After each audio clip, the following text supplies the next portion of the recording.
The morning sun came through the window of the small room where Hana sat. She looked at her hands. They were strong hands covered with small scars from years of working in the wild. Outside, the city of Seoul was busy with millions of people going about their day. But Hana was thinking about something else. She was thinking about the message that came yesterday. The aliens had come to Earth 5 years ago, not to invade but to talk. They called themselves the Galactic Convergence. They were a group of hundreds of different alien species who lived together in peace. They had technology that seemed like magic, ships that moved faster than light, medicine that could cure any disease. But they wanted something from Earth. They wanted one human to take part in a trial. Hana stood up and walked to the window. She was 32 years old, tall and lean. Her black hair was pulled back in a simple tie.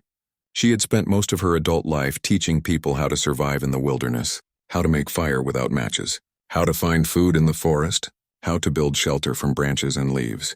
Most people thought these skills were useless in the modern world. But Hana knew better. The door opened and her brother Minho walked in. He was younger than her by 3 years and worked as a scientist who studied alien cultures. "You're really going to do this?" Minho asked. Hana nodded. "They chose me. Out of millions of people on Earth, do you know why?" Minho sat down on the chair. "The trial is about survival. No technology allowed, no tools from home. Just you and a wild planet. That's exactly why they chose me," Hana said quietly. Minho pulled out his tablet and showed her a video. It showed aliens from different worlds. There was a huge creature with 4 arms and skin like rock. Another one looked like a giant insect with wings that shimmered. A third had blue scales and moved like a snake. "These are the other contestants," Minho said. "Look at them. They're stronger than you, faster. Some can breathe poison, others can see in complete darkness. And you're just human," Hana smiled. "Just human," she repeated. "That's what everyone keeps saying." Later that day, Hana went to meet Director Jiho at the government building. Jiho was in charge of choosing Earth's representative for the trial. He was a short man with gray hair and worried eyes. "I want to be honest with you," Jiho said when Hana entered his office. "I don't think you can win this. The aliens are too different. Too powerful. But you scored highest on all our tests. You know more about primitive survival than anyone else on Earth." "What happens if I fail?" Hana asked. Jiho looked down at his desk. "Nothing terrible. Earth doesn't lose anything. But the galaxy will see that humans are weak, that we can't survive without our machines. And if I win, then Earth gets respect. A place in the Convergence Council. Access to their knowledge," Jiho stood up. "But I don't think winning is possible." Hana felt anger rise in her chest, but she pushed it down. "Tell me about the planet." "It's called Kalen 9, a wilderness world. Forests, mountains, rivers, animals, but nothing too dangerous. The climate is mild. You'll have 30 days to survive." 30 days is easy," Hana said. "Not with the rules," Jiho said. "No tools. Nothing made by machines. No metal, no plastic, no fabric. You arrive wearing simple clothes, and that's it. Everything else you have to make yourself." Hana felt excitement replace her anger. "Perfect." Jiho looked at her like she was crazy. "How is that perfect?" "Because that's what humans do," Hana said. "We make tools. It's what we've always done. While those aliens evolved to be strong or fast or poisonous, humans evolved to be smart. To look at a rock and see a knife. To look at a stick and see a spear." The next week passed quickly. Hana trained her body and reviewed her knowledge. She practiced making fire with sticks. She knapped flint into sharp blades. She wove grass into rope. Every night Minho came to visit her. On the last night before she left Earth, Minho brought her something. It was a small, smooth stone from the beach near their childhood home. "Take this," he said. For luck, Hana held the stone in her hand. It was gray with white streaks, worn smooth by water and time. "Won't this count as a tool?" Minho shook his head. "It's just a rock, not made by machines. Keep it in your pocket. Remember where you come from." The morning of departure came cold and clear. Hana stood in the transport station with Director Jiho and a crowd of officials. Cameras pointed at her from every direction. The whole world was watching. An alien ship waited in the sky above. It was beautiful and terrifying. Made of material that seemed to shift colors in the light. A beam of white light came down and surrounded Hana. "Good luck," Jiho said, though his voice said he didn't believe luck would be enough. Hana touched the stone in her pocket and smiled. Then the light lifted her up into the ship. Inside the ship, Hana met the other contestants for the first time. They stood in a large circular room with walls that showed the stars outside. There were 20 of them, each from a different world. The rock creature was there, standing twice as tall as Hana. The insect being clicked its mandibles and stared at her with compound eyes. The blue-scaled one coiled in the corner, watching everyone with suspicion. They all looked at Hana. She could feel their thoughts. This small creature? This weak thing with no claws, no armor, no poison? This is what Earth sends. A voice spoke, seeming to come from everywhere at once. It spoke in a language Hana didn't know, but somehow she understood it perfectly. Welcome, contestants. You have been chosen to represent your species in the Great Trial. For 30 days you will survive on Kalen 9. The rules are simple. Use only what nature provides. No technology. No manufactured tools. Those who last the full 30 days will bring honor to their worlds. Those who fail will be retrieved safely. The voice paused. But know this. The trial tests more than survival. It tests adaptation, innovation, the ability to thrive, not merely exist. Good luck to you all. The ship began to move. Through the walls, Hana watched Earth grow smaller behind them. Then they jumped through space and everything became a blur of light. When it cleared, a green and blue planet hung before them. Kalen 9 Hana felt her heart beat faster. Not from fear, from excitement. This was what she had trained for her entire life.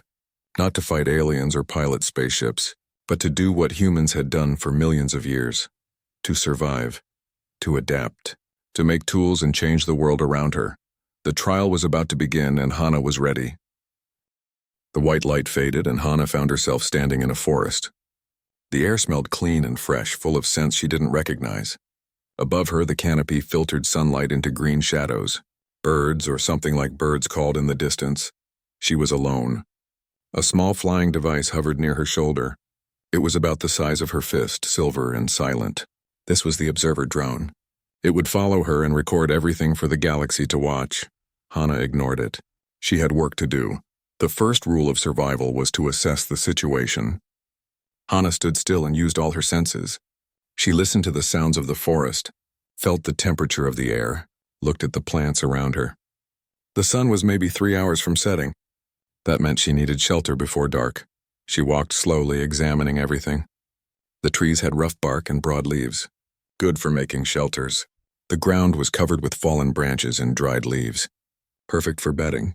A stream gurgled somewhere nearby. She followed the sound and found clear water running over smooth stones. Hana knelt by the stream and picked up a stone. She turned it over in her hands, checking its weight and shape. Not good, she picked up another. Then another. The 5th stone made her smile. It was dark gray, almost black, with a smooth texture. Flint. She found a larger rock to use as a hammerstone and sat down. The observer drone moved closer, watching.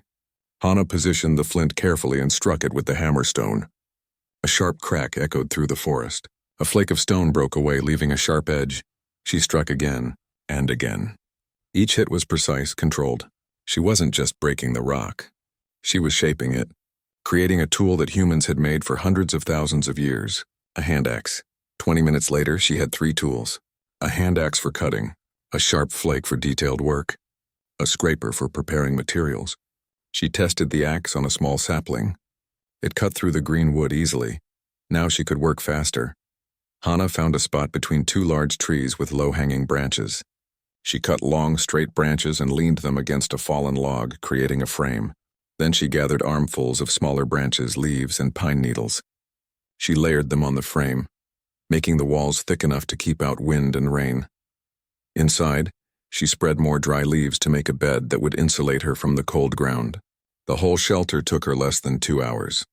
It was small and simple, but it would keep her warm and dry. The sun was getting lower. Hana gathered more materials. She found a straight stick about as long as her arm and a flat piece of wood. She collected dry grass and shredded bark. Then she sat down and began to make fire. She carved a small notch in the flat wood and created a bow from a curved stick and some plant fibers she had stripped from a vine. She wrapped the bowstring around the straight stick and placed the stick's point into the notch. This was a bow drill, one of the oldest ways to make fire. Hana began to move the bow back and forth. The stick spun rapidly in the notch. Friction created heat. She worked steadily, not too fast, keeping a rhythm. Her hands moved with the confidence of someone who had done this thousands of times. Smoke began to rise from the notch. The smell of burning wood filled the air. She kept going. The smoke got thicker. Then a tiny ember glowed in the dust that had collected in the notch. Carefully, Hana transferred the ember to a nest of dry grass and bark. She blew on it gently. The ember grew brighter. The grass began to smoke. Then with a soft whoosh, flame appeared. She had fire. Hana built up the fire with small twigs, then larger sticks. Soon she had a good blaze going. She arranged rocks around it to contain the flames and reflect heat toward her shelter. The warmth felt wonderful as the evening air grew cool. As darkness fell, she sat by her fire and thought about food. She had seen mushrooms growing on dead trees. Some plants had berries. Tomorrow she would need to test them carefully to see which ones were safe to eat. Tonight she could go without. Humans could survive for weeks without food. Water was more important, and she had plenty of that. The observer drone's light blinked in the darkness. Hana wondered what the galaxy was thinking as they watched her. Were they impressed? Did they understand what she had done? On a spaceship far above Kalan 9, millions of beings across hundreds of worlds watched their screens in silence. They had been watching all the contestants. Velcor, the massive reptilian Drakthor, had used his powerful claws to tear branches from trees and make a crude shelter. But he had no fire. He huddled in his shelter, cold and uncomfortable. Threxa, the insectoid Chirani, had found a cave and was relatively safe. But caves were dark and damp. She sat in the blackness, clicking nervously. 2 contestants had already given up. They had pressed the emergency signal on their wrist devices and been retrieved. The wild planet was too much for them without their technology. But the human, the small, weak-looking human, had made tools from rocks, built a shelter that looked sturdy and well-designed, and created fire from nothing but wood and effort. On Earth, in a broadcasting center in Seoul, a woman named Yuna sat at a desk and spoke into a camera. "What we're seeing is remarkable," Yuna said. "Hana has demonstrated skills that most modern humans have forgotten. The ability to make fire without matches or lighters, to create sharp tools from ordinary stones. These are technologies our ancestors developed over millions of years." Another broadcaster sitting next to her shook his head. "But is it enough? The other aliens have natural advantages, strength, armor, speed. Hana is competing with just her knowledge." "Knowledge is everything," Yuna replied. "That's what humans have always had. Not the biggest teeth or the strongest muscles, but the ability to learn, to adapt, to create solutions." Back on Kalan 9, Hana lay in her shelter. The fire crackled outside, providing warmth and light. She could hear the sounds of the forest at night. Strange calls and rustlings, but she felt safe. She pulled the smooth stone from her pocket, the one Minho had given her. In the firelight, it seemed to glow.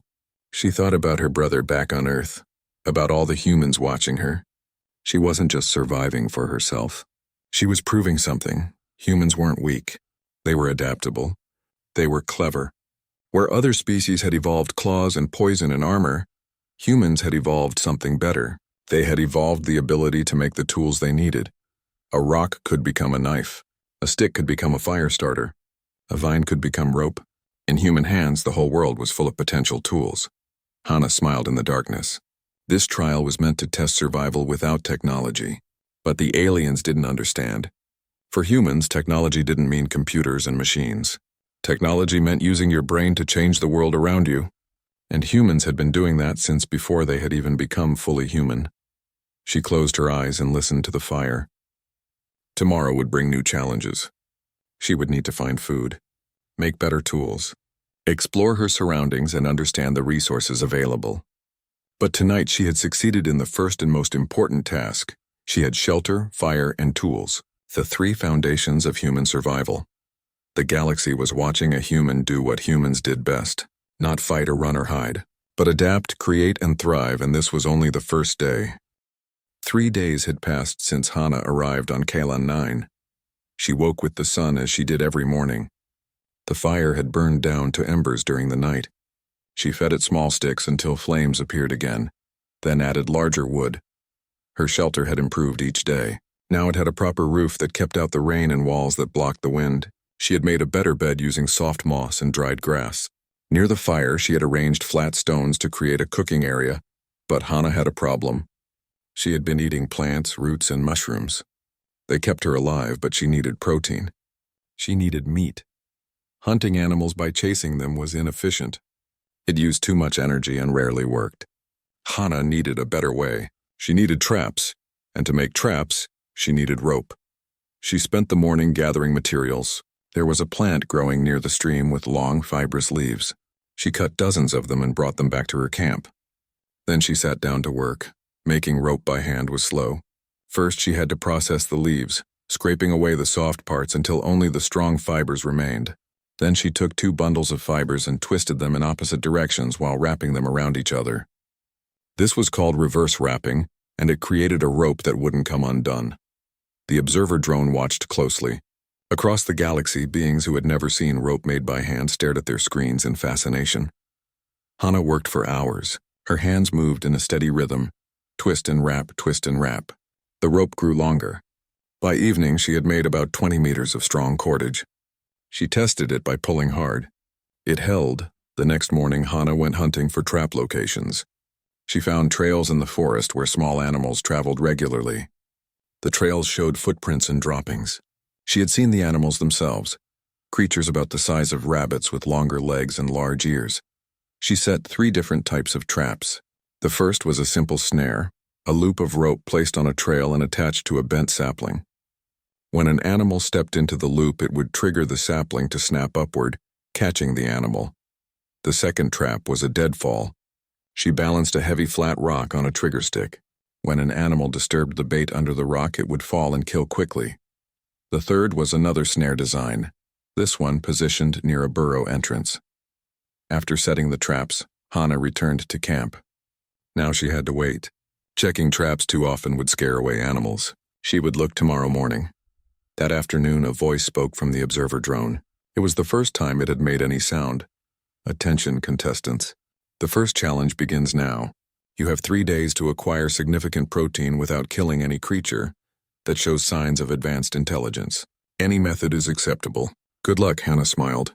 She had already been working toward this goal. But now it was official. On the other side of the forest, Velkor the Drakthor heard the same message. He roared in frustration. For 3 days he had been trying to catch animals with his speed and claws, but they always saw him coming. His large size and heavy footsteps scared everything away. He was hungry and angry. Threxa the Chirani had better luck. Her natural venom paralyzed a large lizard-like creature, but she had eaten it all immediately and now had nothing left. The challenge required stored protein, not just a single meal. The next morning, Hana checked her traps before the sun was fully up. The first snare was empty. The second snare had been triggered, but the animal had escaped. But the deadfall had worked perfectly. A rabbit-like creature lay dead beneath the stone, killed instantly. Hana said a quiet thank you. She didn't believe in wasting life. This animal would feed her and help her survive. She treated it with respect. She brought the animal back to camp and used her stone tools to prepare it. The hide would be useful. The bones could become tools. The meat would be food. Nothing was wasted, but one animal wasn't enough. She needed more protein to pass the challenge, and she needed to preserve it so it wouldn't spoil. Hana built a smoking rack. She used green wood to create a frame above her fire. The smoke would preserve the meat and keep insects away. She cut the meat into thin strips and hung them on the rack. Over the next 2 days, her traps caught 3 more animals. Each time she processed them carefully. The meat went on the smoking rack. The hides were stretched and dried. The bones were set aside for later use. By the 3rd day, Hana had created a significant food supply. Rows of smoked meat hung from her rack. It would last for weeks if kept dry. The observer drone's voice returned. The challenge period has ended. Results are being evaluated. Across the galaxy, judges reviewed the footage from all contestants. Of the original 20 contestants, only 12 remained. 8 had given up and been retrieved. Of those 12, only 5 had successfully completed the protein challenge. Hana was one of them, but her method stood out. While others had hunted single animals or used their natural abilities to kill prey, Hana had created a system. She had made tools, built traps, and established a method for preserving food. Her approach wasn't just about surviving day to day. It was about planning for the future. Elder Daehyun, one of the most respected judges in the Convergence, spoke to his colleagues. "Do you see what she has done? Not just survived, but thrived. She has surplus, security, and she achieved it not through natural advantages, but through innovation. Another judge, a being covered in crystalline scales, was less impressed. She is still weak. One predator could end her. Perhaps, Dahyun said quietly. But I wonder. She has already proven she can create what she needs from nothing. What else might she create? On Earth, celebrations filled the streets. Hana had passed the challenge and done so with obvious skill. The broadcasters replayed her rope-making and trap-building sequences over and over. She's not just surviving, Yuna told the viewers. She's demonstrating technologies that our species developed thousands of years ago. Rope-making, trap-setting, food preservation through smoking. These might seem simple, but they represent enormous leaps in human evolution. They're the foundation of civilization. Minho watched from his apartment, proud and worried at the same time. His sister was doing amazingly well, but the trial was less than a third complete. 21 more days remained. What other challenges would come? On Kalan 9, Hana sat by her fire and ate a piece of smoked meat. It tasted good, slightly salty from the smoke. She had succeeded in creating food security. Now she could focus on other improvements. She looked at her growing collection of tools and materials. Stone blades of various sizes, rope coiled neatly, dried hides, bones waiting to be shaped. The observer drone's small light blinked in the darkness. I hope you're learning something, Hana said quietly to the drone, to the galaxy watching through it. This is what humans do. We make what we need, and each thing we make helps us make something better. She touched the smooth stone in her pocket, then lay down to sleep. Tomorrow she would start working on her next project. She had been thinking about it for days. It was time to make a weapon, a real weapon. Not for hunting small game, but for protection against anything larger and more dangerous that might come. It was time to make a spear. Day 12 began like the others, but something felt wrong. Hana woke before dawn with a sense of unease. The forest was too quiet. The usual morning bird calls were absent. Even the insects seemed to have stopped their noise. She lay still in her shelter, listening. Then she heard it. Something large was moving through the forest. Something that made the other animals go silent with fear. Hana had spent the previous week working on weapons. She had made several spears, but only one was truly finished. It had taken her 2 full days to create it. First, she had found the perfect shaft, a young sapling that was straight and strong. She had cut it and stripped away the bark. Then she had held one end over her fire, slowly turning it, hardening the wood until it was almost as tough as bone. But fire hardening wasn't enough. She had taken her best stone blade, a piece of flint she had worked for hours to shape perfectly. She carved a split in the hardened end of the shaft and fitted the blade into it. Then she collected pine resin from trees and heated it until it became sticky. She used the resin as glue, securing the blade to the shaft. Finally, she wrapped the joint tightly with cordage. The result was a real spear, not just a sharpened stick, but a composite weapon made from multiple materials, each chosen for its properties. The shaft was flexible but strong. The blade was razor sharp. The binding held everything together. She had also made an atlatl, a throwing stick that gave the spear more power and distance. Together, they turned her into a dangerous opponent despite her small size. Now, hearing the creature in the forest, Hana was glad she had made these weapons. She crawled out of her shelter and grabbed her spear. The observer drone followed, its light dim in the early morning darkness. Hana moved quietly to a spot where she could see the forest. The creature emerged from the shadows. It was massive, easily 3 times her size. It looked like a panther, but with 6 legs and armored plates covering its body. Its eyes glowed yellow in the dim light, and it was looking directly at her camp. Hana's heart pounded, but her mind stayed calm. This was a predator, an apex predator. It had probably been tracking her for days, watching, learning her patterns. Now it was ready to hunt. The creature circled her camp slowly. Hana stayed behind a large tree, moving to keep the trunk between them. She thought through her options. Running was pointless. The creature was faster. Hiding wouldn't work. It clearly knew where she was. She had to fight. But fighting meant being smart. The creature suddenly charged. Hana ran, but not randomly. She had planned this. She led the creature toward a section of forest where the trees grew close together. The creature was big, and big meant less maneuverable. She darted between trees. The creature crashed after her, breaking small branches. It was fast, but Hana knew this forest. She had walked every meter of it. She reached a clearing where she had prepared a defensive position. She spun around, fitting her spear into the atlatl. The creature burst from the trees and leaped toward her. Hana threw with all her strength. The atlatl multiplied the force of her throw. The spear flew faster than any human could throw by hand alone. It hit the creature in the shoulder, punching through the armor and sinking deep. The creature roared in pain and crashed to the ground, but it wasn't dead. It was wounded and very, very angry. Hana grabbed her second spear from where she had hidden it. The creature lunged again. She dodged to the side and jabbed the spear at its face. The blade caught its eye. The creature screamed and pulled back. Blood dripped from its wounds. It stared at Hana with its remaining eye, and she saw something change in its expression. This small creature had hurt it badly. This wasn't easy prey. The predator made a decision. It turned and limped away into the forest. Hana didn't chase it. She stood there breathing hard, her hands shaking now that the danger had passed.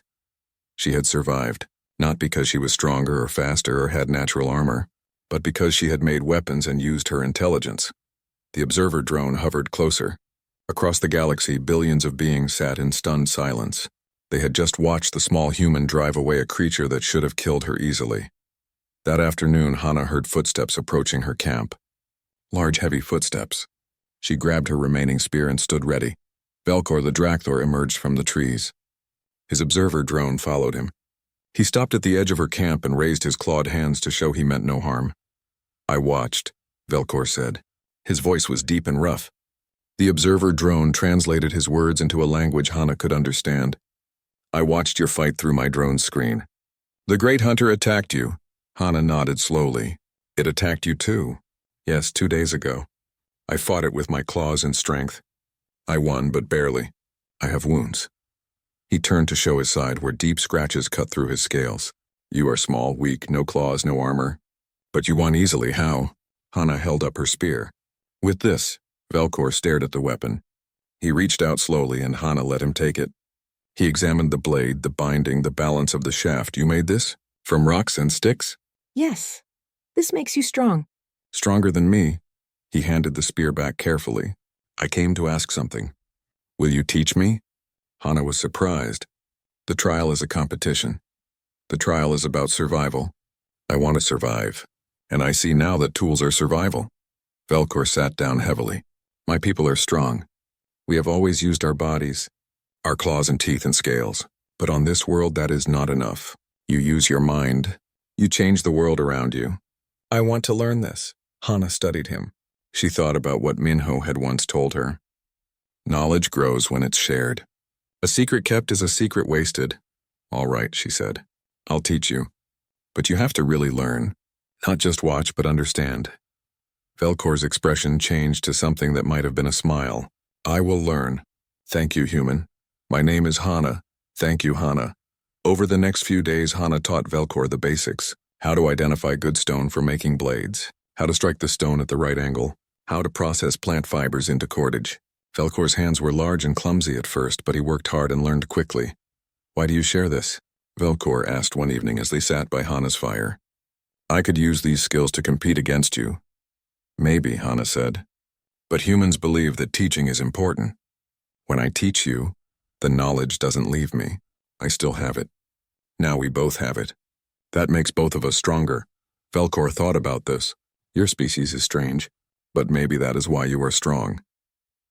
Across the galaxy, the Convergence judges watched this development with great interest. An alliance had formed. The human and the Drakthor were working together, sharing knowledge. Elder Daehyun smiled. "Do you see it now?" he asked his fellow judges. "This is what we have been searching for. Not just survival skills, not just tool-making, but the willingness to teach, to share, to lift others up." The crystalline judge who had doubted before was silent, watching the screen. On Kalan 9, Hana and Velkor continued their work. The trial was far from over. More challenges would come. But now Hana wasn't alone. She had made an ally. And in teaching him, she had discovered something about herself. Being human wasn't just about surviving. It was about helping others survive too, and that, more than any tool or weapon, was humanity's greatest strength. Day 22 arrived with dark clouds on the horizon. Hana stood outside her shelter and studied the sky. The air felt heavy and electric. The wind had changed direction. Birds were flying low, seeking cover. A storm was coming. And not just any storm. The observer drone's voice spoke for the first time in days. "Attention, contestants. A major weather system approaches. This storm occurs once every 10 years on Kalin 9. It will last approximately 3 days. All contestants must survive the storm to complete the trial. You may withdraw at any time by activating your emergency signal. Good luck." Velkor emerged from the forest. He had his own camp now, about a kilometer away, but he visited Hana often. "Did you hear?" he asked. "I heard." Hana looked at her shelter. It was good for normal weather, but a major storm. She needed to improve it fast. "What will you do?" Velkor asked. "Build," Hana said simply. "Help me." They worked together all day. Hana had found a natural rock overhang earlier in the trial, but hadn't needed it until now. She led Velkor to the spot. The overhang would provide a solid roof that rain couldn't penetrate, but they needed walls. Hana showed Velkor how to make wattle and daub. First, they wove thin branches together into panels, creating a lattice. Then they mixed mud with grass to create a thick paste and pressed it into the lattice. The result was a solid wall that would block wind and rain. Velkor's strength was useful for the heavy work. He carried large logs that Hana could barely lift. But it was Hana's knowledge that guided them. She knew where to place supports, how to angle the walls to deflect wind, where to dig drainage channels so water would flow away from their shelter instead of pooling inside. As the sun set, another figure approached. Threxa, the Chirani, emerged from the shadows. Her insectoid body moved in a jerky, nervous way. She clicked her mandibles rapidly. "The storm comes," she said through her drone's translator. "My cave will flood. I have been watching you. You build something strong." Hana studied her. Threxa had been arrogant at the start of the trial. She had bragged about her species' superiority. But now she looked desperate. "You want to join us?" Hana asked. Threxa's pride warred with her fear. Finally, she lowered her head. "Yes, I want to learn." "Like Velkor learned." Velkor looked at Hana, letting her decide. Hana nodded. "Help us build. We work together or not at all." The three of them worked through the night. Threxa's smaller size and precise movements were perfect for the detailed work. She helped weave the wattle panels with amazing speed. By morning, they had completed the walls. But Hana wasn't satisfied. They needed a proper roof. She showed them how to thatch using long grass and reeds from the stream. The thatch had to overlap in layers like scales on a fish. Water would run down without penetrating. They gathered supplies. Firewood was crucial. Hana made them collect far more than seemed necessary. They filled every corner of the shelter with dry wood. She also made them bring in stones to create a hearth for their fire, with smoke vents built into the roof design. Food came next. Hana had been smoking meat for weeks. She brought all of it to the shelter. Velkor contributed his own supplies. They filled containers made from bark and clay with clean water from the stream. Hana had been working on pottery. She had found clay near the stream and shaped it into simple containers. After drying them in the sun, she had fired them in her campfire. The containers weren't perfect, but they held water without leaking. As the second day ended, the wind picked up. The clouds grew darker. Lightning flashed on the horizon. "Inside," Hana ordered. "The storm is here." They retreated into the shelter. Hana started a fire in the hearth. The smoke rose through the vents in the roof. The shelter was warm and dry. Outside, the first rain began to fall. Then the storm truly arrived. Wind howled through the forest. Rain pounded down in sheets. Lightning split the sky and thunder shook the ground. The storm was violent beyond anything Hana had experienced on Earth. But inside their shelter, they were safe. The rock overhang held firm. The walls blocked the wind. The thatched roof kept out the rain. Water flowed away through the drainage channels exactly as Hana had planned. They sat around the fire, warm and fed. Hana shared out pieces of smoked meat. The storm raged outside, but they had everything they needed. "How did you know?" Threxa asked. "How to build like this?" "My ancestors," Hana said. "Humans have been building shelters for hundreds of thousands of years. We started in caves like you did, Threxa, but we learned to improve them. Then we learned to build shelters anywhere, even where there were no caves." "My people evolved strong bodies," Velkor said quietly. "We never needed to build. The elements could not hurt us. My people evolved to live in hives," Threxa added. "The hive protects us. We never learned to build alone. Humans were weak, Hana said. No claws, no armor, no venom, no hive. We would have died out. But we had something else. We could think. We could plan. We could look at the world and see not just what it was, but what it could become. She gestured around the shelter. This is technology. Not computers or machines, but real technology, the knowledge of how to shape the world to meet our needs.